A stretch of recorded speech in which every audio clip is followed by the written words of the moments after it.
আজকে আন্তর্জাতিক নার্স দিবস, যার জন্মদিনকে উপলক্ষ করে এই দিবসটি আন্তর্জাতিকভাবে, বিশেষ করে মার্কিন যুক্তরাষ্ট্রে এই দিবসটি পালন করা শুরু হয় বা সিদ্ধান্ত হয়। তিনি নিঃসন্দেহে একজন মহিয়সী মহিলা, ধনী ঘরের মেয়ে, যার কোনো দরকার ছিল না, কিন্তু মানবতা বোধে এত তাড়িত হয়ে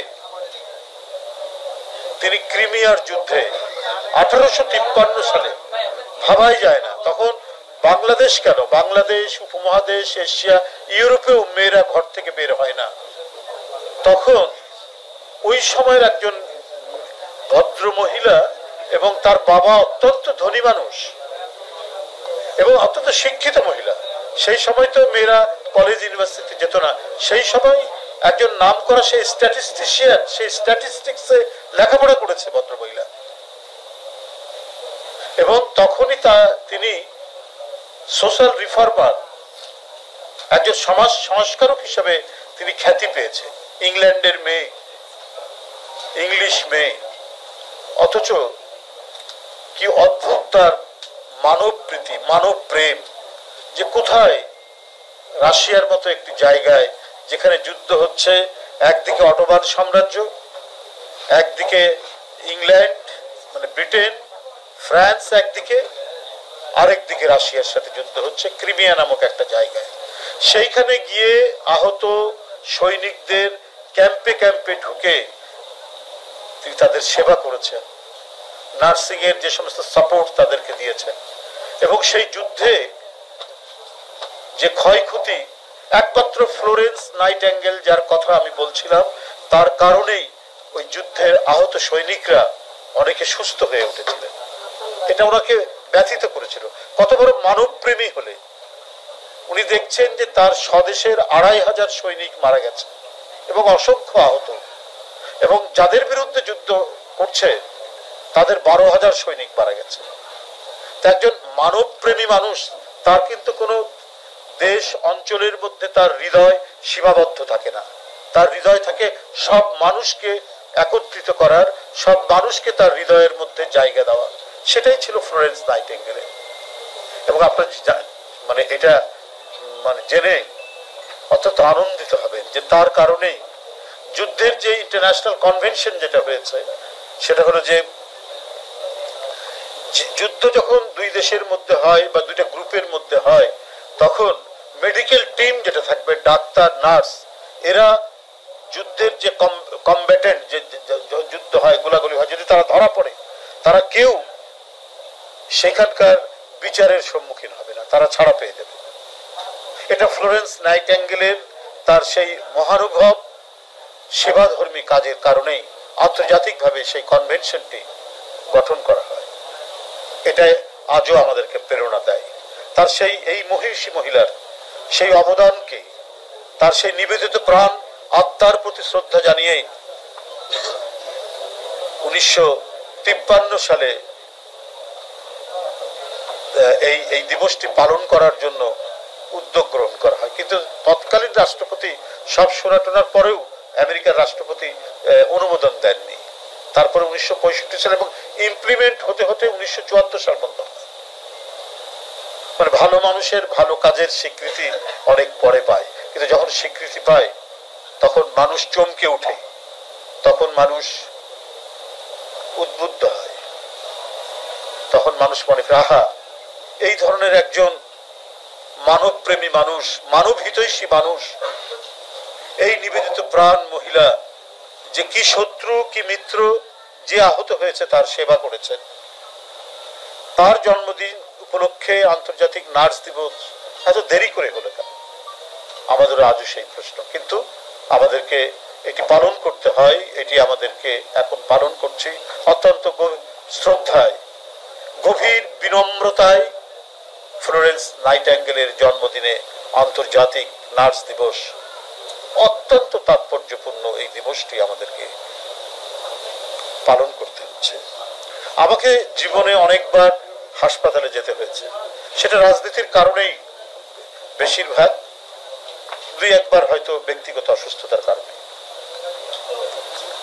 আমি এরশাদের বিরুদ্ধে আন্দোলনে রাইফেলের গুলি আমার পেট দিয়ে ঢুকে পিঠ দিয়ে চলে যায়, বিশাল একটা ঘটনা। এমনি ছড়রা গুলি টুলি নয়, একবার রাইফেলের গুলি। এই কারণে আমাকে তো হসপিটালাইজড হতেই হলো, এবং এর যে পরবর্তী যে প্রভাব, আফটার ইফেক্ট যেটাকে বলে, আফটার এফেক্ট, সেইটার কারণে অসংখ্যবার আমাকে হাসপাতালে যেতে হয়েছে, পোস্ট অপারেটিভ অ্যাডিশন ইত্যাদি ইত্যাদি নানা কারণে। এবং আজও যে লাঠি নিয়ে আমাকে যেতে হয়, এটা কিন্তু সেই আন্দোলনে সেই গুলিবিদ্ধ হওয়ারই একটি প্রতিক্রিয়া। তো আমি নার্সিং এর যে স্বরূপ দেখেছি, নার্সিং এর যে মহিমান্বিত রূপ দেখেছি দেশে এবং বিদেশে, আমি হৃদয় দিয়ে সেটা অনুভব করি। আমি মার্কিন যুক্তরাষ্ট্রে চিকিৎসা করিয়েছি, আমি থাইল্যান্ডে চিকিৎসা করিয়েছি, এমনকি ভারতেও চিকিৎসা করিয়েছি। কি অসাধারণ অকৃত্রিম ভালোবাসায় আমি তাদের সেবা পেয়েছি, এটা ভাষায় প্রকাশ করতে পারবো না। এশিয়াতে, আপনারা এখানে আলোচনা করছিলেন, এশিয়াতে নার্সিং এর যে মর্যাদা, এখানে চাইতে অনেক উপরের মর্যাদা হচ্ছে ইউরোপ আমেরিকায়। কিন্তু আমি থাইল্যান্ডে যেভাবে দেখেছি যে একটা রুগীকে, বয়স অনেক হয়তো ছোট, কিন্তু সে যখন সেবা করছে, মানে পৃথিবীর মধ্যে সবচাইতে উন্নততর সেবা তো হচ্ছে মায়ের সেবা, মা তার সন্তানের প্রতি সেবা। কিন্তু একটা নার্স যখন দায়িত্ব পালন করে, সে যেন মায়ের সেবা নিয়েই দায়িত্ব পালন করছে। এবং মার্কিন যুক্তরাষ্ট্রে দেখেছি শুধু সেবাই নয় তাদের। আমি একটা বিষয়ে মানে হাসপাতালে ভর্তি হলাম, তারপর কিছুটা যখন সুস্থ বোধ করলাম, কিন্তু ওদের একটা নির্দিষ্ট টাইম আছে, সেই টাইমের আগে আমাকে বের হতে দিলই না। যে ওরা যখন নিজেরা কনভিন্স হলো যে আমি পরিপূর্ণ সুস্থ হয়েছি, তখন তারা আমাকে ছাড় দিল। ডাক্তারের কিন্তু এরপর আর কোনো দায়িত্ব ছিল না, আমাকে চিকিৎসা দিয়ে প্রয়োজনীয় ওষুধগুলো লিখে নার্সের হাতে ছেড়ে দিল। নার্স হচ্ছে এত ক্ষমতাশালী যে আমার পরিপূর্ণ সুস্থতা না দেখা পর্যন্ত সে সেখান থেকে ছাড়ে। আমাদের দেশ আর দেশের যে পার্থক্য বলছিলাম, সত্যিকার অর্থে বলতে দ্বিধা নেই, সামাজিকভাবে নার্সদের পেশাকে এখনো কিন্তু অবমূল্যায়ন করা হয়। আমি আরেকটু কথাই বলবো যে একটু হেয় করা হয় নার্স এটা, কিন্তু তাদের যে কাজের যে দিকটা, তাদের যে মহানুভবতার যে দিকটা, সেটা কখনোই উল্লেখ করা হয় না। সেটাকে কখনোই আমরা আমাদের স্বচ্ছ থেকে দেখে তাদের যে সামাজিক মর্যাদা, এরাও কিন্তু নার্সিং এর উপর গ্র্যাজুয়েশন আছে, নার্সিং এর উপর মাস্টার ডিগ্রি আছে, তো সেগুলো তারা করছেন। তারপরেও কিন্তু কেন জানি একটা মানে বৈষম্য ক্রমাগত ভাবে আমরা বাংলাদেশ না, এশিয়ার মধ্যেই সেটি দেখা যায়। আমি ইন্ডিয়াতেও চিকিৎসা করেছি, সেখানেও দেখেছি যে হয়তো আমাদের চাইতে কিছুটা ইমপ্রুভড, কিন্তু সেই রকম মর্যাদার আসনে তারা আসন গ্রহণ করতে পারেননি, সেটা একটা বড় দিক। তো সেই ক্ষেত্রে আমি যতটুকু জানি, যতটুকু দেখি, যে যারা চিকিৎসা ব্যবস্থায় সবচেয়ে বড় অবদান রাখেন ডাক্তারদের পরেই, এবং যারা ডাক্তারদের ব্যবস্থাপনা অনুযায়ী রোগীকে সুস্থ করার একটা সিংহভাগ দায়িত্ব যাদের, তারা অনেক দিক থেকেই বঞ্চিত। আমি আজকেই একটা পত্রিকায় পড়ছিলাম যে 14 গ্রামে হেলথ কমপ্লেক্সে 30 জন নার্সের দরকার, সেখানে অর্ধেকের নার্স সেখানে নেই, 30 জনের মধ্যে অর্ধেকের নার্স তাদের নেই। এবং যারা আছে তারা আবাসনের কোনো ব্যবস্থা নেই, অর্থাৎ তাদের যে বেতন, সে বেতনও তো উল্লেখযোগ্য না। সে বেতন থেকে তাকে বাইরে বাসা ভাড়া নিতে হয়, এবং সে বাসা ভাড়া নিয়ে ওই বেতন থেকে সে বাসা ভাড়া দিতে হয়। তো 90% সারা বাংলাদেশের 90% নার্সদের আবাসনের কোনো ব্যবস্থা নাই তার ক্যাম্পাসের মধ্যে। তারা হেলথ কমপ্লেক্স হোক অথবা জেলা লেভেলের হাসপাতাল হোক, তাদের সেটি সেই ব্যবস্থাটুকু করা হয়। সম্পূর্ণরূপে তারা মানে আবাসনের সুবিধা থেকে বঞ্চিত। কিন্তু নার্সদের আবাসন ব্যবস্থা সর্বাগ্রে নিশ্চিত করা উচিত ছিল, এই কারণেই যে তাদের তো সার্বক্ষণিক কাজ, মানে 3 শিফটে কাজ করতে হয়, সেইটা স্ট্রিক্টলি তো মেনটেন হয় না। কখনো কখনো দেখা গেছে যে 12 ঘন্টাও কাজ করতে হয়েছে, কারণ আরেকজন হয়তো কোনো কারণে অসুস্থ হয়ে পড়েছে বা কিছু হয়ে পড়েছে, তাকে হয়তো 2 শিফট কাজ করতে হচ্ছে। এবং কত জরুরি উইদিন দ্য ক্যাম্পাস তার আবাসনের ব্যবস্থা নিশ্চিত করতে হবে। হয়তো পিজি বা 2-1টা জায়গায় আপনার ইয়ে হতে পারে, কি বলে যে হয়তো কিছু আবাসনের ব্যবস্থা আছে, কিন্তু মানে প্রত্যন্ত অঞ্চল থেকে শুরু করে জেলা পর্যায়ে তো সেটি তো নেই। সেটা না থাকার কারণে আজকে মানে অনেক ক্ষেত্রেই মানুষ মানে উন্নত চিকিৎসা বঞ্চিত হচ্ছে। আমাদের যেমন খুব ভালো ডাক্তার দরকার, সিনসিয়ার ডাক্তার দরকার, আন্তরিক ডাক্তার দরকার, তেমনি আমাদের নার্সদের গুণগত উন্নতির জন্য যে লজিস্টিক সাপোর্ট এবং রাষ্ট্রের যে মানে সাপোর্ট যেটা দরকার সেটা রাখতে হবে, সেটা অব্যাহত থাকতে হবে।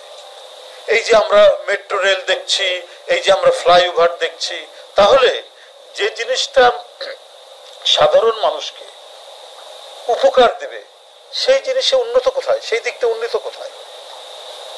সেখানে তো কোনো উন্নতির আমরা কোনো লক্ষ্য দেখলাম না। এত কথা, এত বাগড়ম্বর 15 বছর ধরে শুনলাম, এই করছি সেই করছি, এত মেগা প্রজেক্ট। তো এই মেগা প্রজেক্টের জায়গায় এটা আমরা চিবিয়ে চিবিয়ে কি খাবো নাকি? এই মানে উড়াল সেতু, ফ্লাইওভার, যেখানে মানুষের হিউম্যান ইন্ডেক্সে মানুষ হিউম্যান ইন্ডেক্সের যে সূচক ইন্ডেক্সে যদি নিচের দিকে থাকে হিউম্যান ডেভেলপমেন্টটা, মানুষের উন্নয়নটা, তাহলে কিসের উন্নয়ন?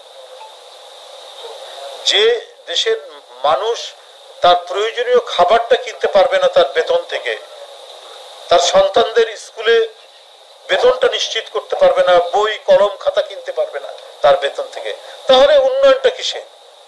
কয়েকটা মানুষ কোটি কোটি টাকা, শত শত কোটি টাকা উপার্জন করে বিদেশে পাচার করবে? এই তো বাংলাদেশ ব্যাংকের একটা প্রতিবেদন দেখলাম, শুধু ব্যাংক খাত থেকেই 5 লক্ষ কোটি টাকা পাচার করা হয়েছে, শুধু ব্যাংক খাত থেকেই।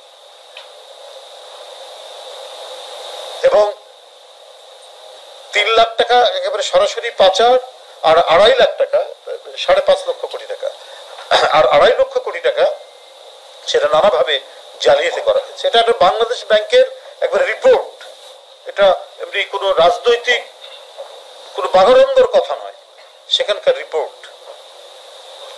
এই এই এই মানে 15 বছর 16 বছরে শেখ হাসিনার আমলে এই কাজটি করা হয়েছে। এই সমস্ত এই যে মেগা প্রজেক্টের নামে এই কাজগুলো করা হয়েছে, অর্থাৎ মেগা প্রজেক্টের নামে টাকা পাচার। এর যদি 10% এই যে টাকা পাচার হয়েছে, এই যে টাকা জালিয়াতি হয়েছে, সব 5.5 লক্ষ কোটি টাকা, এর কিছু অংশ দিলেই তো আমাদের স্বাস্থ্য খাত অনেকটাই উন্নত হতো, অনেকটাই আমাদের মানে সাধারণ মানুষ স্বাস্থ্য সেবার মধ্যে তারা যেতে পারত। এবং যে দেশের হিউম্যান ডেভেলপমেন্ট অগ্রগতি হয় না, সেটা তো উন্নত দেশ হতে পারে না, যতই আপনি উড়াল সেতু দেখান, যতই মেট্রো রেল দেখান। আজকে ব্যাংকগুলো ধ্বংসের পথে, একেবারে আপনার খেলাপি ঋণের যে মাত্রা এমন বেড়েছে যে চিন্তা করা যাবে না, এবং ঋণ বিতরণের যে সক্ষমতা সেটা একেবারেই কমে গেছে, এবং ঋণের যে প্রবৃদ্ধি সেটা নেই বললেই চলে।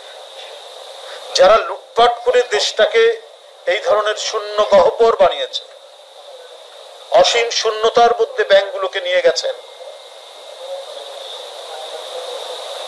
তারা যখন উন্নয়নের কথা বলে মানুষকে বিভ্রান্ত রচনা করতেন, অথচ শিক্ষা খাত, স্বাস্থ্য খাত এবং আরো যেগুলো জরুরি খাতের উন্নয়ন দরকার ছিল সেগুলোকে তারা ধূলিসাৎ করেছে। যার কারণে আপনারা দেখেছেন যে করোনার সময় পর্যন্ত তারা জালিয়াতি করেছে করোনার সরঞ্জাম কেনাকাটা নিয়ে। সে ভ্যাকসিন করে যে দরবেশ সাহেব এখন জেলখানায় আছে, নিজের লোকদেরকে সেই দায়িত্ব দিয়ে সেই কাজটি করেছে। প্রয়োজনীয় কিট এবং অন্যান্য যে জিনিসগুলো দরকার ছিল সেগুলো সেখানে জালিয়াতি করছেন তারা, তখনই আপনার সমস্ত পত্র পত্রিকায় সেই জিনিসগুলো এসছে। একটা লুটেরা, একটা পাচারকারী, একটা গণবিরোধী সরকার ক্ষমতায় থাকলে এই ধরনের পরিস্থিতি তৈরি হয়। তো সেই ক্ষেত্রে আমি মনে করি যে বর্তমান অন্তর্বর্তীকালীন সরকার আপনার নানা পদক্ষেপের মধ্যে জরুরিভাবেই তো এই পদক্ষেপ নেওয়া উচিত, বিশেষ করে এই সমস্ত সেক্টর। এবারও জানি না সামনের ইয়ে কি হবে, মানে বাজেটে কিভাবে নিয়ে আসবেন, সংস্কারের নানা কথা বলা হচ্ছে এবং স্বাস্থ্য খাতের ব্যাপারে। তো স্বাস্থ্য খাত উন্নত করার জন্য বাজেটে যে বরাদ্দ রাখা দরকার, সেটা কতটুকু বরাদ্দ হবে আমরা জানি না, সেই পরিস্থিতি কোথায় যাবে।